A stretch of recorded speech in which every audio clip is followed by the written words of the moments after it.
Good afternoon. This is Storm Castle from Storm Castle's Comics and Collectibles. And I want to talk about a new series called The Immortal Thor. Brand new series. Just issue 1 is out so far. It's got this amazing Alex Ross cover. I mean, look at that.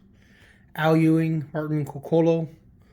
I've only read the one issue so far and looked at the art, and I gotta say, this makes me really excited about Thor in a way I've not been for years. I have been reading the recent Thor stuff the last couple of years. There's some good stories, but this is a really good book. The art is brilliant. Al Ewing talks about how that when he was young, he was inspired by first seeing Thor in the Secret Wars series, Secret Wars #4. He knew nothing about Thor, and he just saw Thor, the god, standing over in the rainstorm as it came down, as force nature, and he got enraptured. He eventually went out and picked up a Walt Simonson, the Walt Simonson run, which he immensely loved. And this is a return to form. This is a return. It's a love letter to Walt Simonson's incredible work on Thor. I mean, you know, we got the Walt Simonson. He gave us Beta Ray Bill. There's just a lot that was done. One of the best runs ever.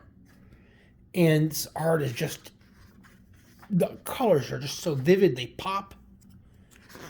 The story, you know, one of the first things he did was he put Thor back into his classic costume, the Jack Kirby design costume. I mean, look at that. It really has the layers of story coming up that Walt had woven in over the course of his long run. And this feels like, if you're not reading it yet, you're really going to be missing out. I am blown away. The art is the way he Thor is in Asgard, and he feels like he's of Asgard, but at the same point he's of Midgard. I mean, look at this art. This is amazing. Excuse me. This is just Thor. Fall mutants. Thor's here with average people just playing chess in the park.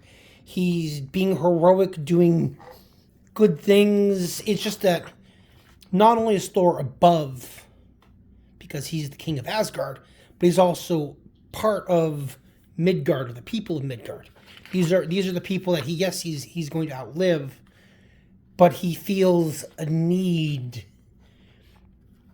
to be there. And I mean, the book is exceptionally gorgeous. It's going to touch on old things that we have enjoyed before, but it really feels as if, I'm sorry, I'm trying to draw there. You know, first issue is called All Weather Turns to Storm. It really feels, it's the creative team. It really feels like this is going to be a very promising run of books. I'm not always a big fan of them starting over with #1, but you know, the title, The Immortal Thor, new title, and again, you know, you got this incredible Alex Ross cover. That alone is worth the price. But I have high expectations for the series, and I would recommend it. If you're a fan of Thor, or you just want to get into like the feeling of modern of a good mythology, it really has you have the feel that you're about to step into something. You're about to move into and experience some new myths right here in front of you. And in the long run, I highly recommend it. Anyways, just my thought. You know, The Immortal Thor, I highly recommend it. Issue 1 is out now. I think issue 2 comes out later in the next couple weeks. And don't miss it, because this is going to be, I have a feeling this is going to be really well talked about in time to come, and people are really, really going to want to know. Anyways, this is Storm Castle of Storm Castle's Comics Collectibles, and y'all have a good day.